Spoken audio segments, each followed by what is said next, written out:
Welcome to this series of mid term exams preparation. ये mid term exams की preparation series की video है। Complete series इस channel के ऊपर अपलोड की जा रही है और आज की वीडियो के अंदर आपको MGT 301 की थीम नंबर 6 की मेन पॉइंट्स करवाए जा रहे हैं। तो शुरू करते हैं आज के इस ट्यूटोरियल को। थीम नंबर 6 का टाइटल है business markets and business buyer behaviour.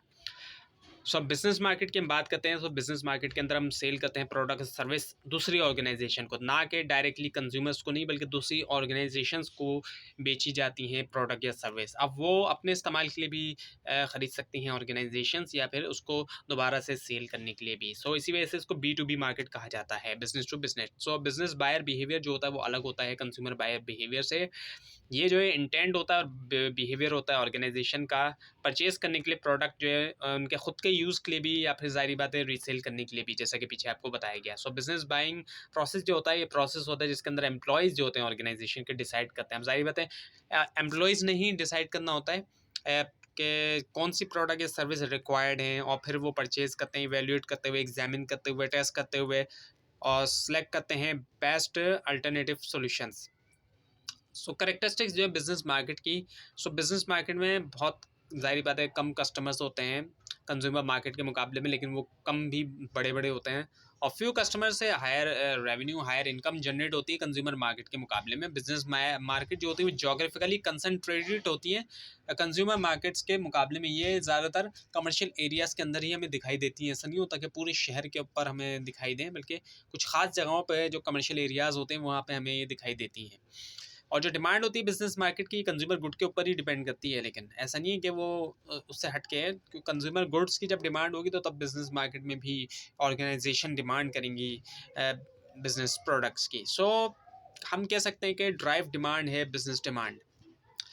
Business market जो है इनका स्ट्रॉन्गर बायर और सेलर डिपेंडेंसी होती है एक दूसरे के ऊपर, अगर हम कंज्यूमर मार्केट से कंपैरिजन करें उसके मुकाबले में। जो एक्सप्लेनेशन है बिजनेस बाइंग प्रोसेस की, ये बिजनेस परचेज रिक्वायर करता है ज़्यादा प्रोफेशनलिज्म, और इसमें शामिल होते हैं एक से ज़्यादा डिसीजन पार्टिसिपेंट। कंपनीज ऑफर करती है ट्रेनिंग प्रोग्राम्स भी एम्प्लॉयज़ को कि वो सीखें कि कैसे परचेज किया जाए इफेक्टिवली। इसके अंदर बाकायदा ट्रेनिंग भी प्रोवाइड की जाती है। जो की इन्फ्लुएंस है बिजनेस बाइंग बिहेवियर के ऊपर, इसमें एनवायरमेंटल फैक्टर्स आ जाते हैं। जो करंट और एक्सपेक्टेड एनवायरमेंटल इकोनॉमिक एनवायरनमेंट होता है, इसका सिग्निफिकेंट इन्फ्लुएंस होता है बिजनेस डिसीजन मेकिंग के ऊपर, जैसे कि प्रोडक्ट डिमांड और जो करंट कंडीशन होती है इकोनॉमी की, और फेस करना शॉर्टेज जो है रॉ मटेरियल का, मटेरियल सप्लाई का। एक्चुअली ऑर्गेनाइजेशनल फैक्टर की बात करें तो जैसे कि हम जानते हैं कि हर ऑर्गेनाइजेशन के अपने vision, mission, policies, practice, procedures और स्ट्रक्चर हैं। ये कोर रिस्पॉन्सिबिलिटी होती है मार्केटर्स की कि वो अंडरस्टैंड करें इन फैक्टर्स को, ऑर्गेनाइजेशनल फैक्टर्स को।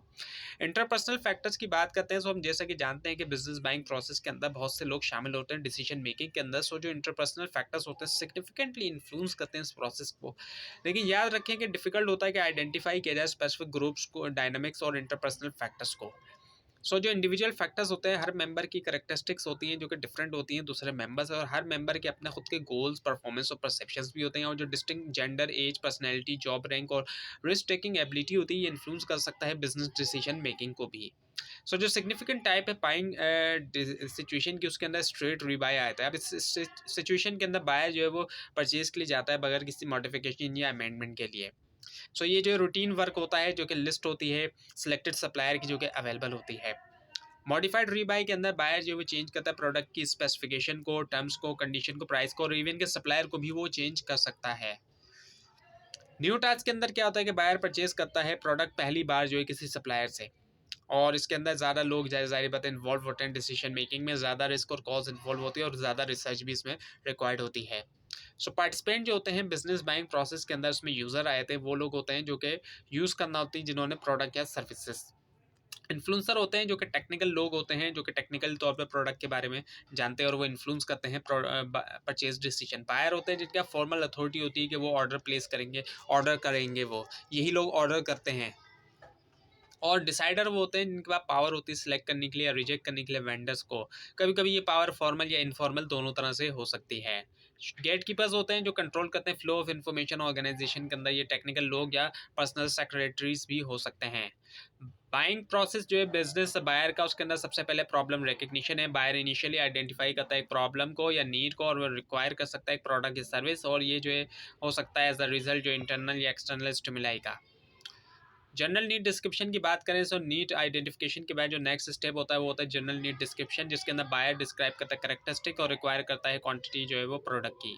प्रोडक्ट स्पेसिफिकेशन की बात करें, बायर डिस्क्राइब करता है टेक्निकल प्रोडक्ट स्पेसिफिकेशन हेल्प के साथ वैल्यू टीम एनालिसिस की, और जो ये टीम होती है बेस्ट आइडेंटिफाई करती है प्रोडक्ट करेक्टरिस्टिक्स और राइट करती है उसको अकॉर्डिंगली। सप्लायर सर्च की अगर हम बात करते हैं तो इस स्टेप के अंदर होता क्या है कि बायर सर्च करता है प्रोप्राइट सप्लायर, और प्रोसेस जो होता है सप्लायर सर्च का बायर यूज़ करता है कुछ फ़ोन डायरेक्टरीज और इंटरनेट के ऊपर सर्च करता है और कॉन्टैक्ट भी करता है दूसरी ऑर्गेनाइजेशन से गाइडेंस के लिए। प्रपोजल सोलिसिटेशन की हम बात करें तो सिर्फ एलिजिबल सप्लायर सबमिट करते हैं प्रपोजल जो इस स्टेज के अंदर, और जस्ट इन केस जब प्रोडक्ट जो है वो कॉम्प्लेक्स है, सप्लायर जो वो देता है एडिशनल डिटेल रिटर्न प्रपोजल या कभी कभी देता है वो प्रेजेंटेशन भी। सप्लायर सिलेक्शन की बात करें इस स्टेप के अंदर बायर जो है वो रीड करता है तमाम प्रपोजल और सेलेक्ट करता है वो बेस्ट सप्लायर को। प्रपोजल जो है उसमें शामिल होता है product quality, number of unit, delivery condition, product specification. So buyer rate जो है वो रेट करता है इन एट्रीब्यूट्स को और फिर चूज़ करता है बेस्ट सप्लायर्स को। ऑर्डर रूटीन स्पेसिफिकेशन की अगर हम बात करते हैं तो अब जो है बायर फाइनली प्रिपेयर करता है ऑर्डर रूटीन स्पेसिफिकेशन, जिसमें टेक्निकल स्पेसिफिकेशन है, ऑर्डर क्वांटिटी, वारंटीज, मेंटेनेंस और रिपेयर वगैरह आ जाते हैं। परफॉर्मेंस रिव्यू की बात करें, ये लास्ट स्टेज के अंदर बायर रिव्यू करता है परफॉर्मेंस जो है सप्लायर की और एनालाइज करता है सेटिस्फेक्शन लेवल जो है यूजर्स का।